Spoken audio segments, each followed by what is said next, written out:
or good afternoon na mga kababayan, ma'am sir. This is Jam, the Filipino channel.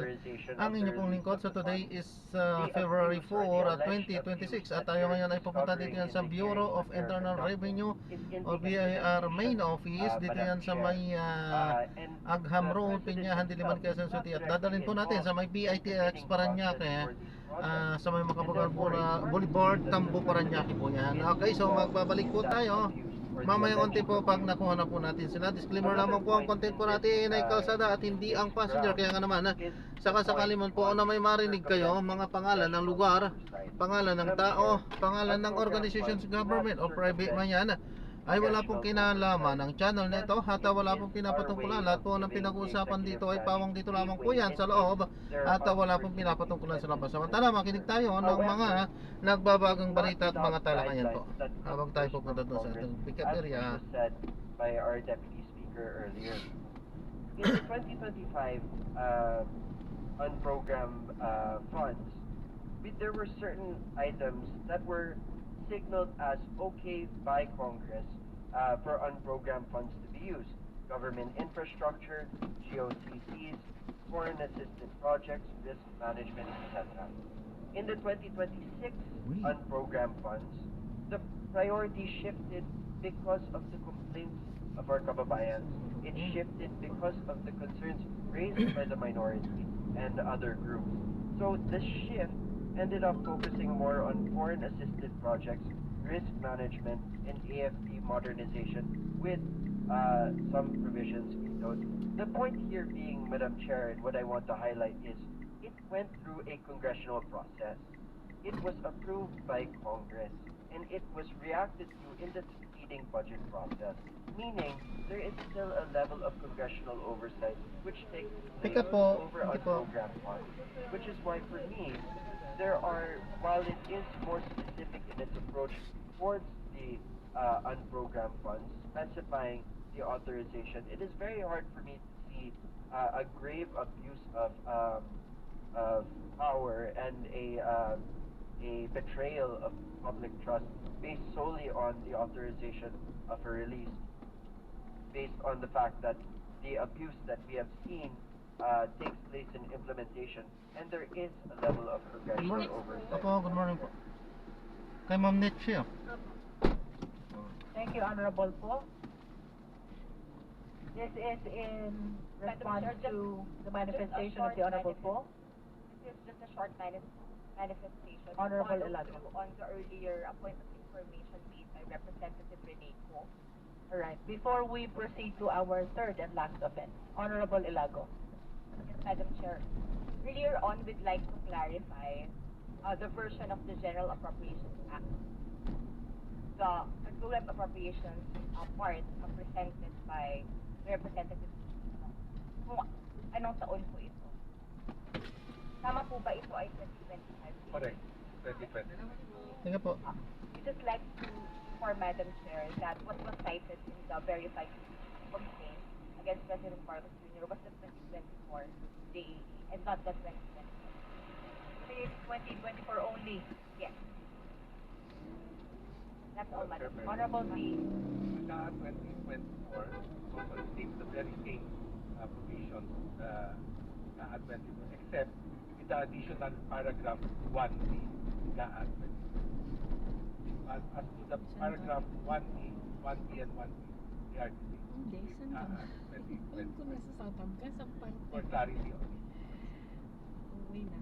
Honorable Elago. Asking for the record on the matter of fact. As an element to the betrayal of public. Their allegations, but they are speculative, and therefore they are also hearsay, and therefore they are highly hypothetical, and therefore the statement of Justice Marvick Jones goes in tandem with the kind of impeachment that we are now doing against the President of the Republic, and therefore, to me, that is insufficiency of substance. Thank you very much. Thank you, Honorable Abante. If there are no other members aside from the Honorable po, then I wish to pronounce that we are we are about to end the deliberation. The Honorable Brian po, and then Honorable Chua, and then Honorable Erice, one after the other. You're recognized. Madam Chair, thank you for recognizing me. We cannot ignore these allegations, but they are exactly that. They are allegations po. We must allow the justice system to be able to conduct its investigations. No? We've had Infracom, we've had Blue Ribbon, we've had ICI, and if we move forward with this in substance, we will have another hearing yet again and invite the same stakeholders. The problem with doing so would be that you would also be taking away time from the investigation teams to conduct their investigations and file the proper cases. If the purpose of this is due process and to further justice and transparency, would it not be best to leave it to the DOJ and the Ombudsman to continue their mandate and actually continue with their investigation and their cases without being stifled with another hearing? But beyond that, let's also look at it on the grounds of what new information may come forward in a succeeding hearing should we give credence to the substance of this ground. Technically speaking, Madam Chair, if more cases are filed by the DOJ and the Ombudsman in the future, that would give more grounds for a healthier debate on impeachment.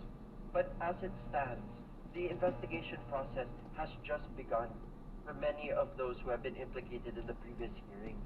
So, Madam Chair, as it stands, it feels that the substance currently is subject to debate still. I feel that there's more that can be done if we trust the justice system that we currently have and trust the mandate of the DOJ and the Ombudsman. Just my 2 cents for the committee, Madam Chair. Thank you. The Honorable Chua. Thank you, Madam Chair. Madam Chair, well, we have to admit that may point din naman po yung ating kasama, si Congressman Laila De Lima. But, Madam Chair, we have to also consider yung sinasabi po kanina ni Congressman Fortes, which is, I think, very logical din po dahil from the very beginning, kung may intention naman po si Congressman Saldico na makipag-ugnayan at makipagtulungan po sa atin, kahit naman po hindi siya pumunta dito, he could have sworn before the embassy kung nasaan man po siya ngayon. But the fact na wala naman po siyang sinasubmit, and in fact, mag-issue man po tayo ng invitation sa kanya, meron na nga rin po siyang outstanding warrant. Kung tama po yung pagkakalam ko, meron din po siyang outstanding warrant. So, ibig sabihin, wala po talaga itong intention na makipagtulungan dito o magpakita sa atin. So, this will be an exercise in futility kung sa kanya lamang po tayo aasa. At yung po sa sinasabi pong Cabral files, the only person who can authenticate that document, patay na po si Yusek Cabral. So, doon naman po sa claim ni Yusek Bernardo, wala naman po doon binabanggit or direct link na masasabi po natin na binabanggit about the President. So, having said that, tingin ko po, kulang pa rin po talaga ito dahil maliwanag naman po, kailangan po talaga authenticated ang document or may personal knowledge po. That is only my view, Madam Chair. Thank you. Next in line is the Honorable Erice. Thank you, Madam Chair. Sinulit ko po na naniniwala po ako na may sufficient substance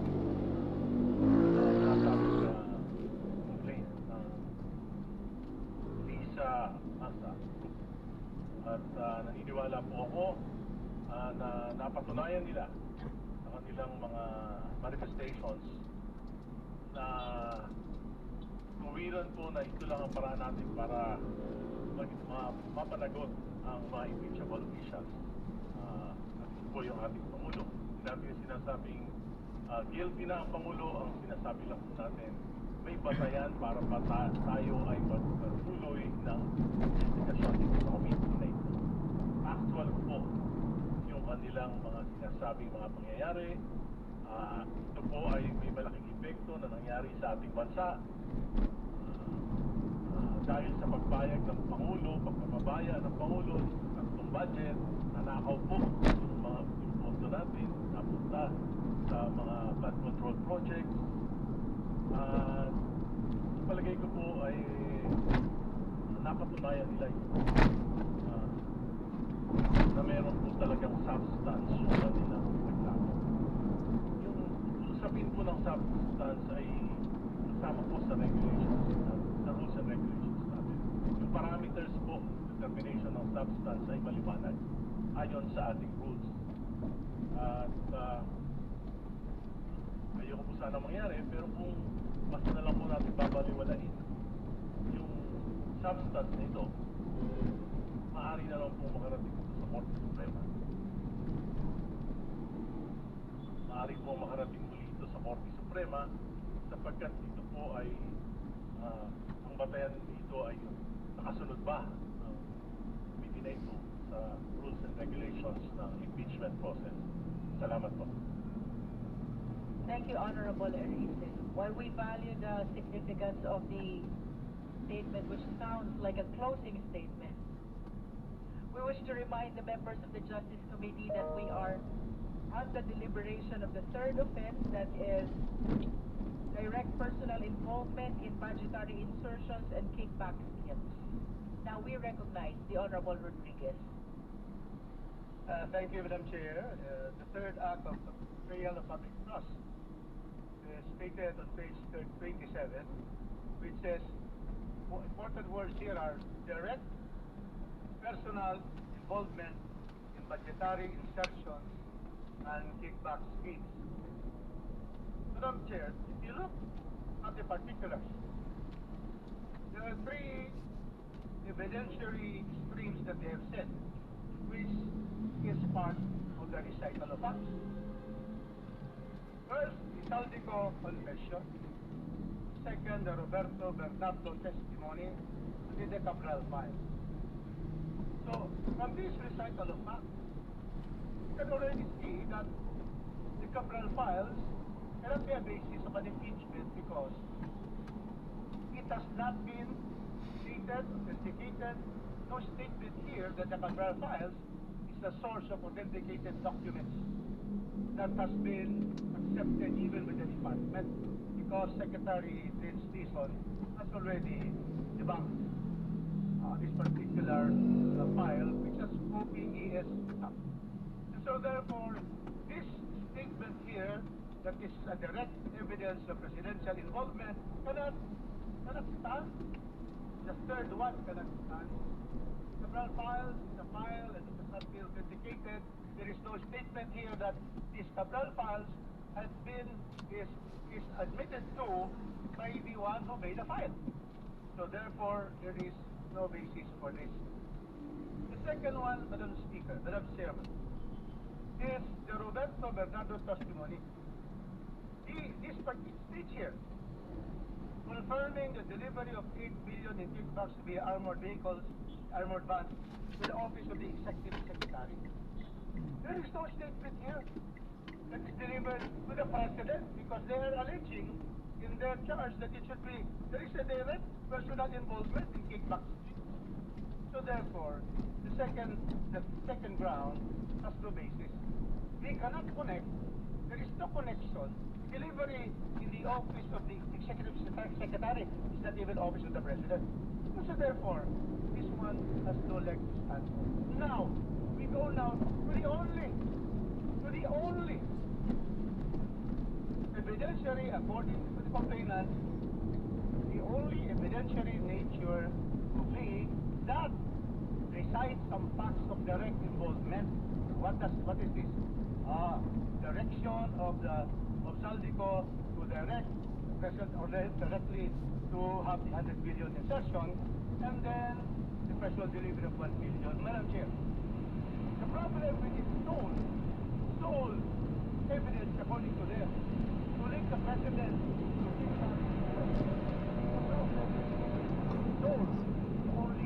that directly the president is coming from a polluted, fugitive source, not under oath. And any document that is not under oath, not before a notary, not before the Philippine Embassy, there can nothing that can spring from any video presentation. There is nothing. It cannot be a source of, especially of his complaint against the president. Because it is a video statement not under oath. And the person is extraterritorial. He's not in the territory of the Philippines. So therefore, Madam Chair, the Saldico Confession, the sole evidentiary stream that they stated, which says that the President ordered the insertion, and the President also ordered the personal delivery to his residence. They can never be used in any pleading, especially the pleadings for a complaint for impeachment. It's enough for those reasons I have stated. It is nothing, it is absolutely a waste of a statement, and this video is a scrap of video. Now, go now to the statement of the cover-up resignations without. They are saying that why were they not investigating? Still go there. It is something premature for them to state. So this cover-up has no basis. The President Public Television in fact, the SONA already said, mahiya naman kayo. Because of these flood control issues, and then later on, it presented the 15, the list of 15 contractors ordering so much of the budget. So, the admission the President was the one who all of this. And then here we go, the last one.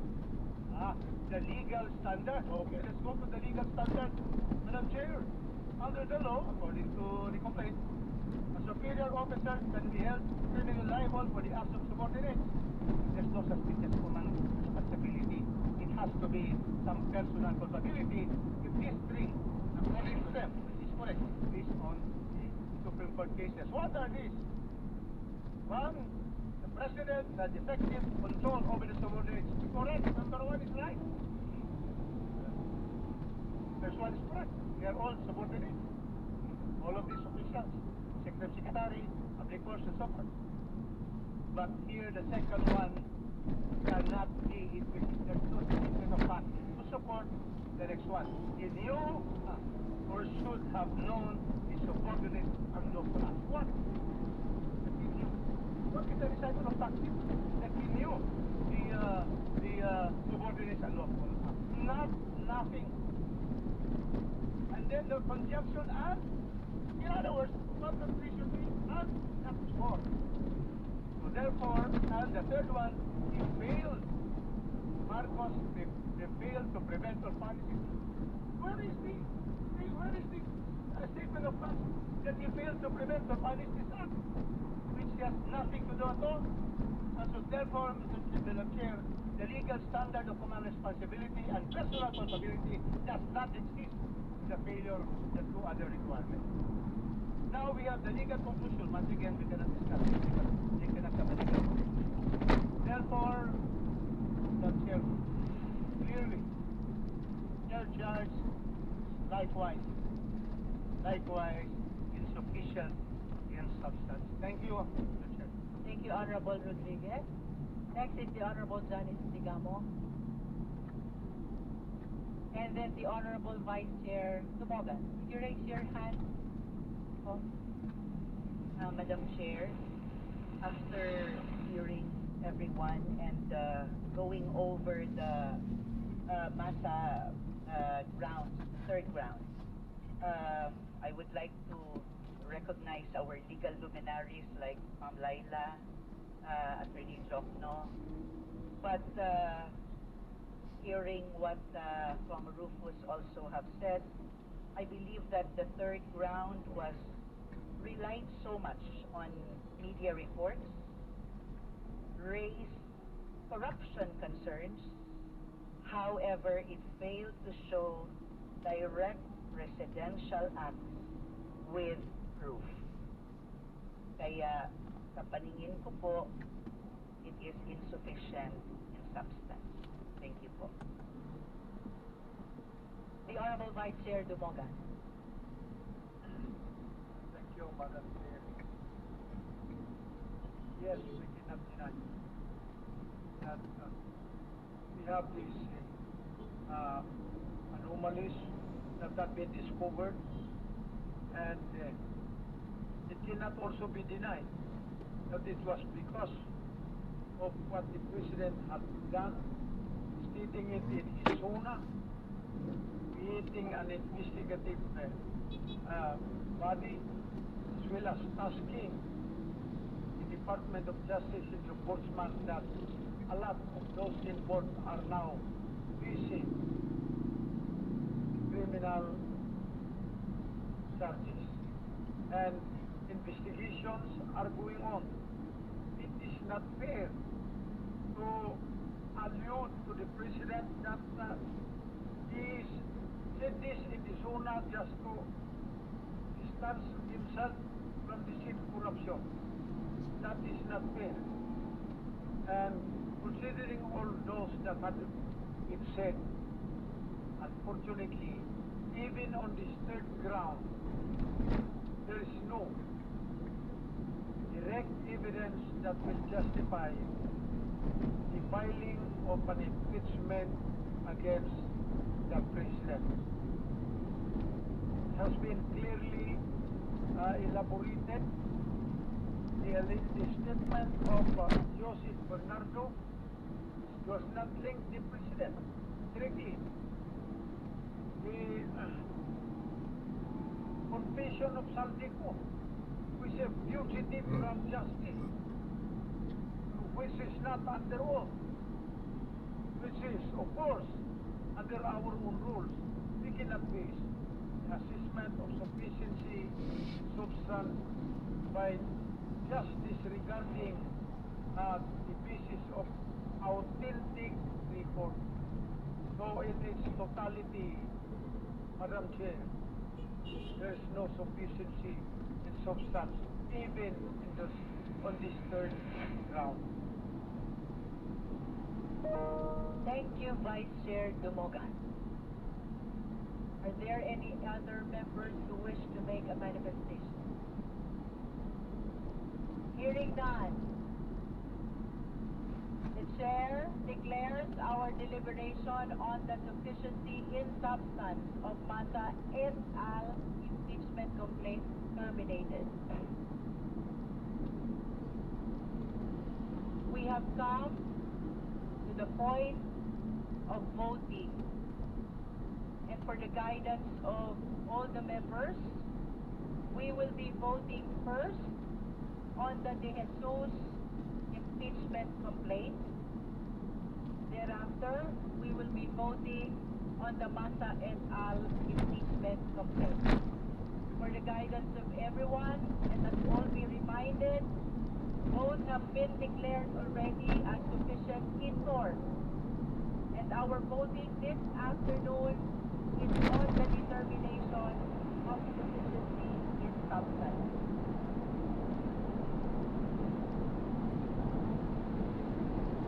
Before we proceed to voting,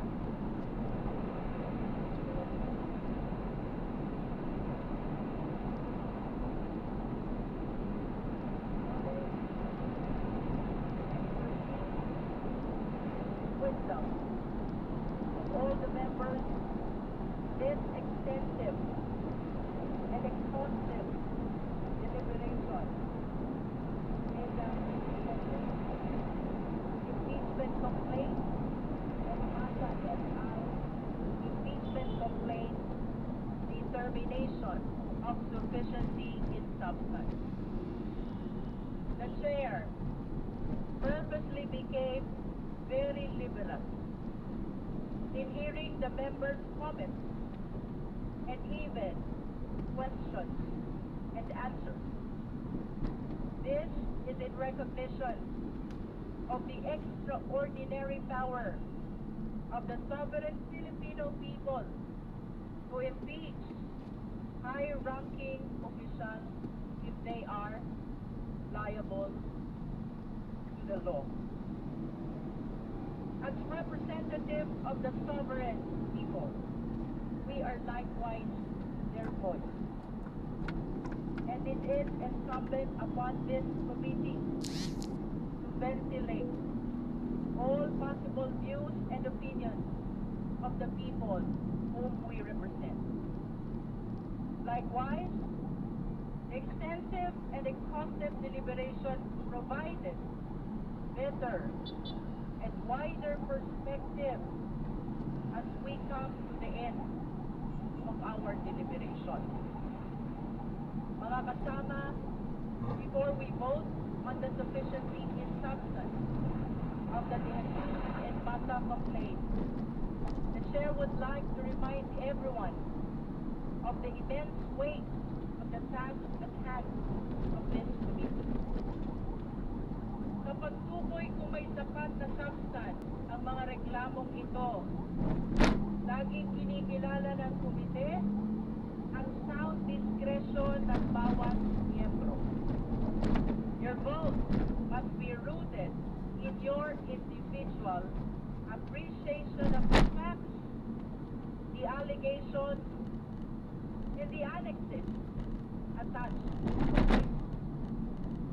Although the rules of procedure on impeachment proceedings say that the requirement of substance is met when there is a recital of facts constituting the offense charge and determinative of the jurisdiction of the committee, huwag natin kalilimutan, impeachment is a sui generis proceeding. It is a class of its own. Hindi lang ito basta legalidad. Ito ay usapin din, politikal at moral. Uulitin ko po, ito ay isa sa pinakamakapangyarihang mandato na ibinigay sa atin ng Konstitusyon. The 1987 Constitution has lodged this power in us, the members of Congress, who are duly elected representatives of the Filipino people. It is our duty to determine whether or not the highest officials of the country have committed acts that are so detrimental to the Filipino people that they deserve to be removed from office. Kaya naman, I urge every member of this committee, vote not out of convenience. Vote with your conscience. Isipin natin ang kapakanan at kinabukasan ng bawat Pilipino. Let us prove that in this poll, the interest of the Filipino people always come first. Maraming salamat po. Madam Chair.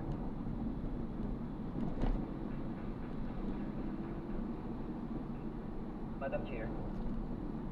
Madam Chair. The Honorable Nita is recognized. Before we vote on the complaint, I would like to have a manifestation. We recognize the Honorable Nisay for the purpose of his manifestation. Point of order, Madam Chair. What is the point of order of the Honorable Abante? What is the purpose of the manifestation? He already spoke that of me. Let us be reminded that the Honorable Nisay is the endorser of the De Jesus complaint. I do So realize that, Madam Chair. the committee would like to accord. I just would like to ask, what is the purpose of this manifestation? Would you is like the to answer the question of the Honorable Abante? To explain the argument. And the Madam Chair, that has been so the closing explained. statement. Perhaps, Honorable Nisay, you just make a quick closing statement in support of the sufficiency in substance of De Jesus complaint. Thank you, Madam Chair. You may proceed. Madam Chair, we respectfully reiterate Di pa po ito trial on the truth. Ulitin ko po ang relevant portion, Section 5 ng Rule 3 ng ating House Rules. The requirement of substance is met if there is a recital of facts constituting the offense charge and determinative of the jurisdiction of the committee. Ang proceedings natin ngayon ay masasabing nasa pleading level pa lamang. At ito ay dapat tumatalakay muna kung ang complaint ay may recital of ultimate facts at ang ultimate facts na ito ay maaaring mga acts, omissions at inactions na may kasamang konteksto na kung i-assume natin na totoo sa ngayon ay magpo-constitute talaga ng impeachable offenses. Keeping in mind that standard, I am respectfully submitting ng mga narinig kong manifestations ng dahilan ng substance deficiency kahapon para rito sa De Jesus complaint ay mainly nagre-revolve na sa appreciation of evidence at ultimate truthfulness ng mga aligasyon. With all due respect, hindi pa po ito ang panahon ng paglilitis. Paulit-ulit ang ating Honorable Chair kahapon. Ito ay preliminary stage pa lamang. Hindi lang din ako ang taong dapat sumagot dito. May complainant na nakapirma at nag-verify ng complaint na hindi pa naman naiimbitahan sa mga initial na pagdinig na ito. At this stage, the question is narrower. May facts alleged ba? May context ba? At may clear nexus ba to an impeachable ground?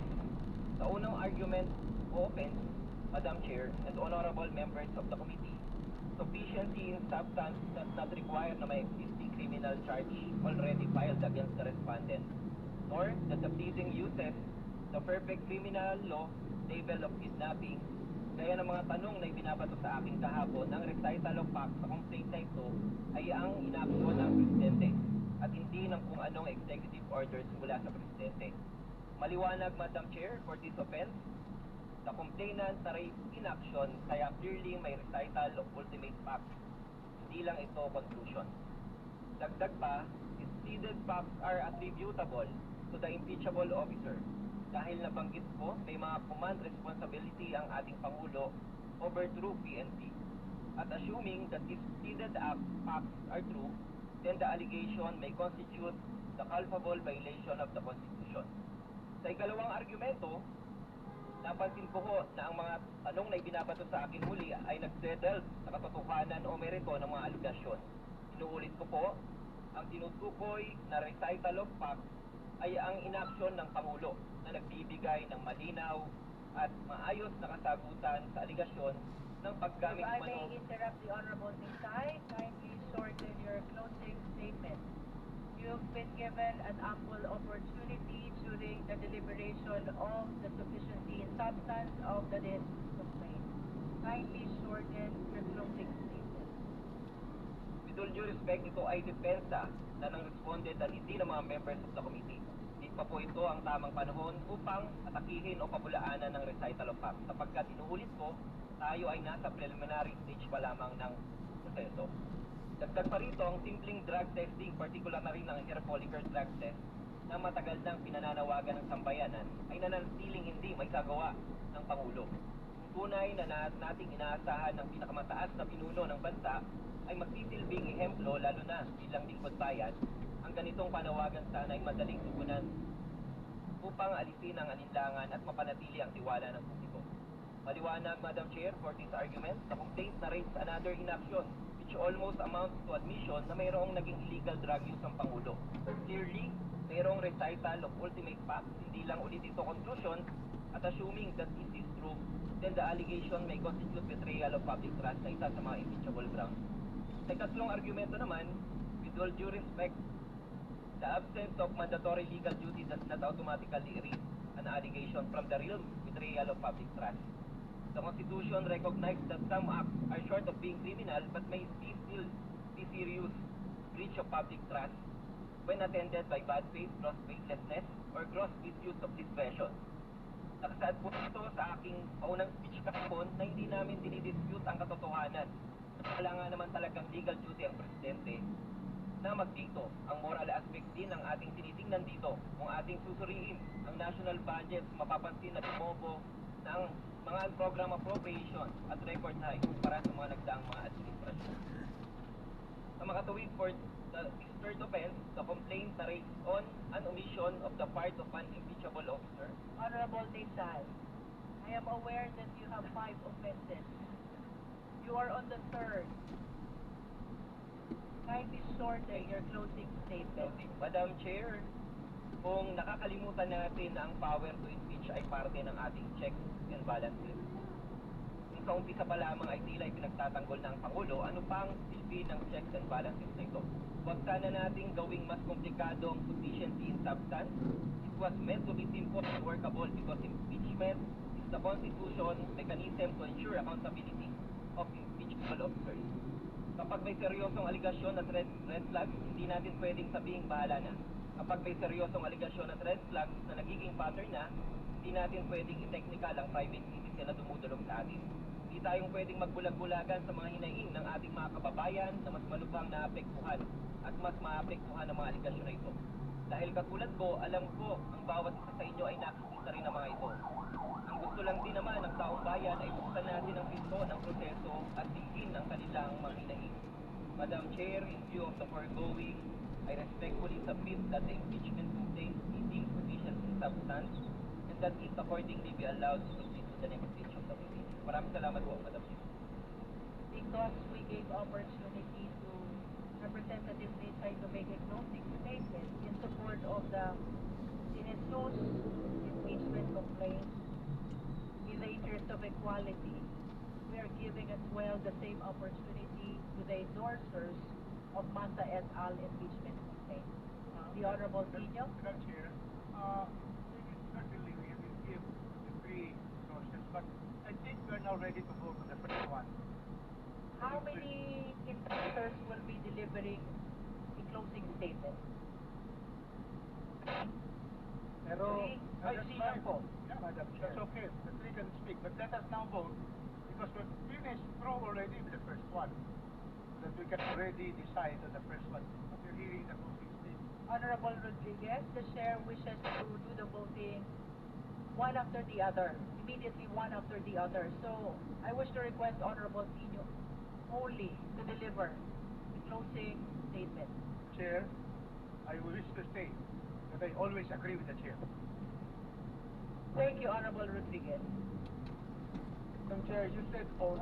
Will Honorable Pro and Honorable Ilago be amenable to that? That it will only be Honorable Only. Tino who will be delivering the closing statement in support of the, or you can choose who among the 3 of you.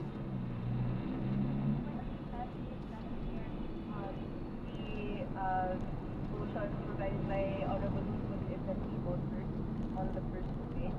And he withdrew his motion already because he said he's always following the chair.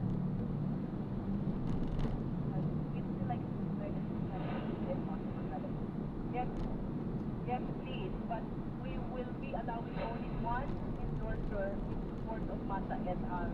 Complaint. This is only in the interest of equality because we heard the closing statement of Jesus impeachment complaint. Continue, you're recognized. Maraming salamat, Madam Chair. Ito ang sufficient inform ang Masa et al. Complaint. Ibig sabihin, verified complaint na nakabatay sa personal knowledge and authentic records. Kaya settled na po ang usapin na ito, no, as far as this stage of the proceedings is concerned. Narito tayo ngayon sa determination of sufficiency in substance.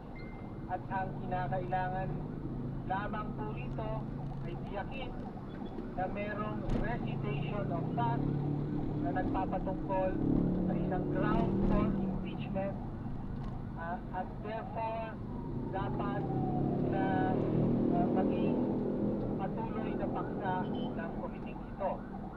Malinaw na palinaw po na sufficient in substance ang Masa et al. Complaint. Meron pong malinaw na ground, betrayal of public trust laban kay Pangulong Bongbong Marcos Jr. at malinaw din po ang recitation of facts na pinagbabatayan nito. Una, yung institutionalization ng formula para sa preparasyon ng National Expenditure Program na sinabmit ng Pangulo sa Kongreso sa 3 taon ng kanyang presidency at ito sistema na punot dulo ng flood control corruption scandal. Yun yung tinatawag nating BBM parametric formula na karugtong ng mga sistema ng mga proponent o modus ng mga proponent, commitment for kickback mula sa mga corrupt na kontrakto tungo sa mga corrupt na opisyal.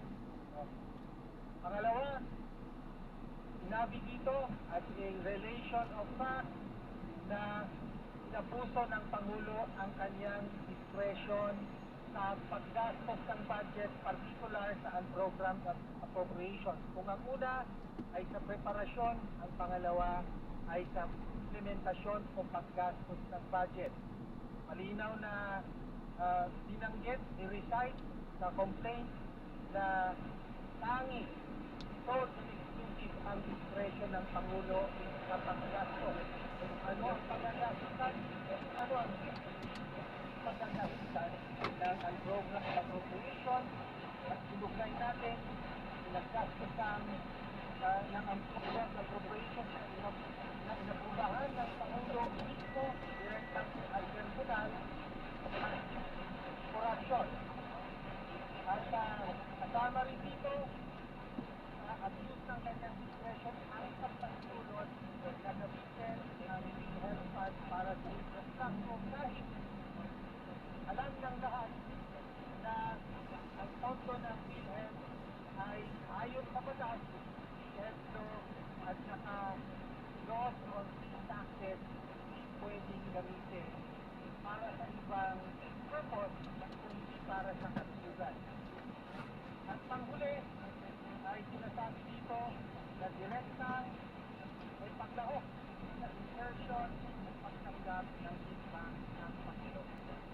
Sa madaling sabi, sufficient in substance po ang complaint at ang pinakamahalaga po dito ay sinasagot ang tanong. Nangyari ang pinakamadalang corruption na tawag natin flood control corruption scandal sa unang 3 taon ng pagkapangulo ni Ferdinand Marcos Jr. Tanong ng lahat, alam ito o hindi alam ng Pangulo na nagaganap sa ganitong corruption? Nasagot ko ng complaint. Nasagot ko alam niya na ang nagpapatulot at ang direktang partisipasyon sa corruption na ito ay pagtatangki sa tiwala ng taong bayan, therefore dapat siya. Chair declares the termination of all forms of statements and manifestations. We shall now proceed to vote. The Chair is ready to hear the motion for the declaration of sufficiency in substance of the De Jesus impeachment complaint. Honorable Zamora says.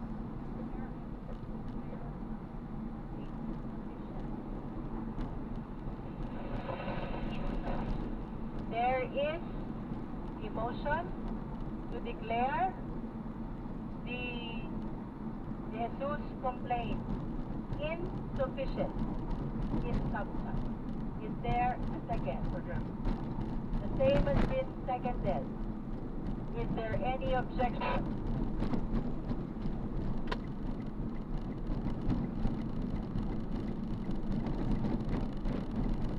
May I ask, Honorable Desai, if you are a member? Are you a member of the Justice Committee? Deputy Minority. As an ex-officio member, then he has the right to vote. And I even object. to raise a motion. I object, Madam. There is a motion to declare the De Jesus impeachment complaint insufficient in substance. The same has been objected to. We therefore divide the House. Again, the motion is to declare the De Jesus complaint insufficient in substance. Those who are in favor of the motion, please raise your right hand.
You put down your hand.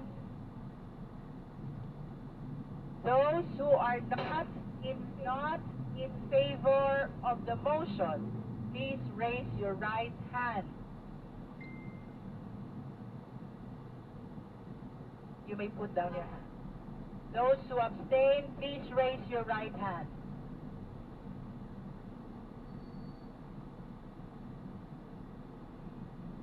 You may put down your hand.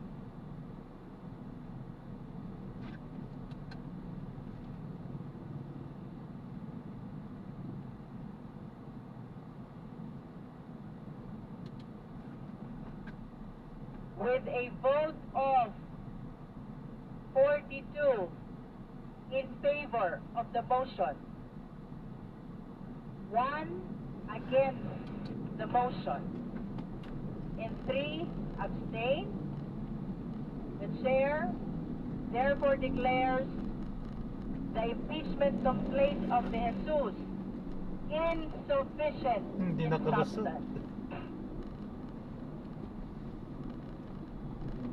At this juncture, the chair is ready to hear the motion for the declaration of sufficiency in substance of Masa et al. Impeachment Madam complaint. Chair, The Honorable Erice is recognized.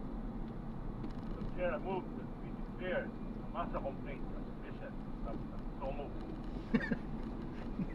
Nagparamdam. There is a motion to declare the Masa et al. Impeachment complaint Ano pa? sufficient in substance. Kay Marcos Is there po. any second? Kung isabi, wala pa namang dinidinig lang sa camera. The Honorable boto na. Dilema seconded. Is Kung there any itutuloy o hindi. objection? Kung insufficient o hindi. The motion has been objected to. We therefore divide the House.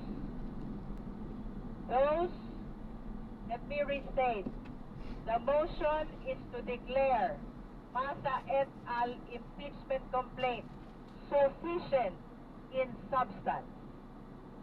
Those who are in favor of the motion, please raise your right hand.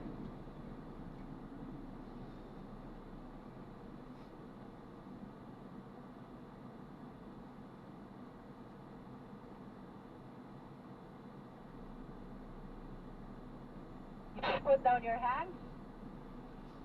Those who are not in favor of the motion, please raise your right hand.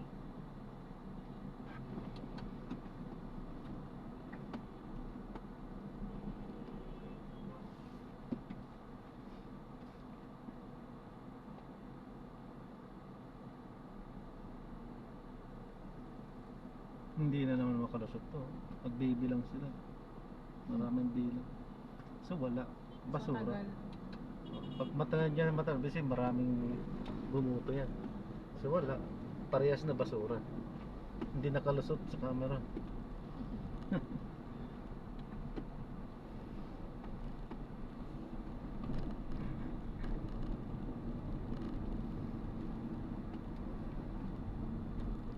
may put down your hand. Tagal Those lang. who abstain, please raise your right hand. Marami yan.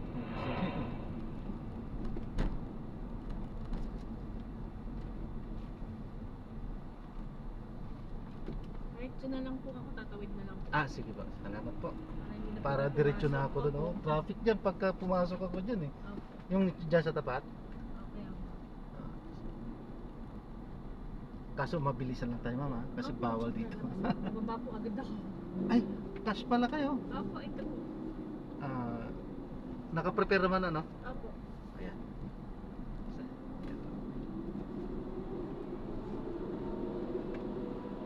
Okay na po. Okay po ma'am. Salamat po ma'am. Ingat po. God bless po.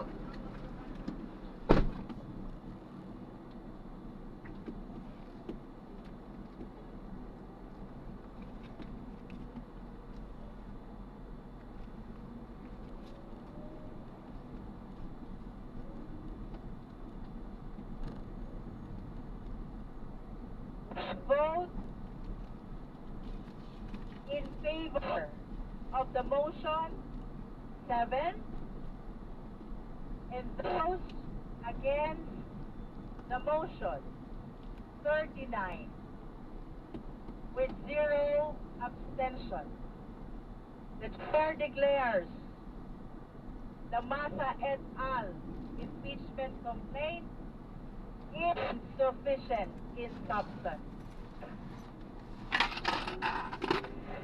That concludes the voting on the sufficiency or insufficiency of substance of the two impeachment complaints.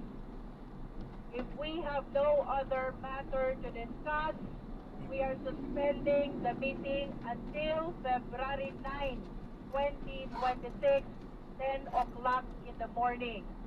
Members present are considered informed in today's hearing. Meeting is suspended. Ang inyo pong napakinggan ay ang House Committee on Justice at pinagbotohan nga po ang Wala, no? sufficiency and substance ng Insufficient. hinihain pong impeachment complaint laban kay Pangulong Ferdinand Marcos Jr. Balikan po natin ating Radyo Patrol na si Pamela Vasquez. Pam? Yes, ng amin, pinatay o ibinasura na nga ng House Justice Panel ang dalawang verified impeachment complaints laban kay Pangulong Ferdinand Marcos Jr. Sa boto nga 42 na pabor, isang hindi pabor at 3 abstain, ay insufficient in substance o hindi nakitaan ng sapat na substance. Kaya lang po ng reklamo ito sa amin, yung Jesus complaint. Balikan lamang natin ito yung may 3 grounds, yan ay yung graft and corruption, culpable violation of the Constitution at betrayal of public trust. At yung mga offenses nga sa amin ay yung pag-allow daw niya ng Pangulo doon sa kidnapping at surrender ng dating Pangulo Rodrigo Roque Duterte sa ICC.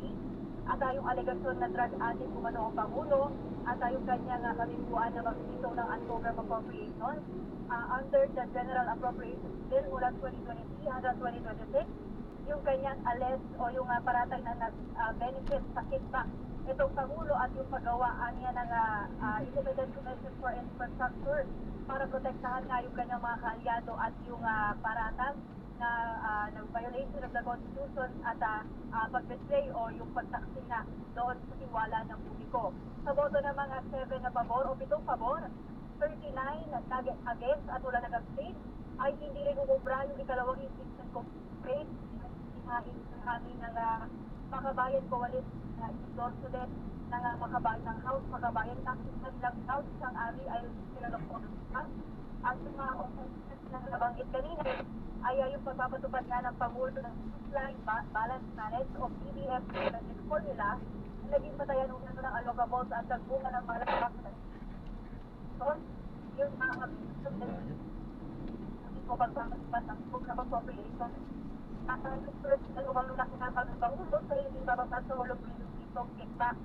Sa ami yung nakailangan po sa high civil majority na mga kanina no kung yan ang mga miyembro ng komite na present at basket forum. Dahil nga hindi umusad sa ami, ayan bumuo ng committee report yung justice panel na iaakyat sa floor of plenary na pwede pang i-override Karami basta maabot yan yung boto na at least 1/3 ng mga miyembro ng Kamara at pabalikin sa committee ang report at bubuin na ang articles of impeachment. Karami. Maraming salamat, Pamela Vasquez. Kayo po ay nakatutok sa special coverage ng DZMM at ang oras po natin 7 minuto makalipas po ang 3 ng hapon. Oras atid sa inyo ng ACS Manufacturing Corporation, ISO certified.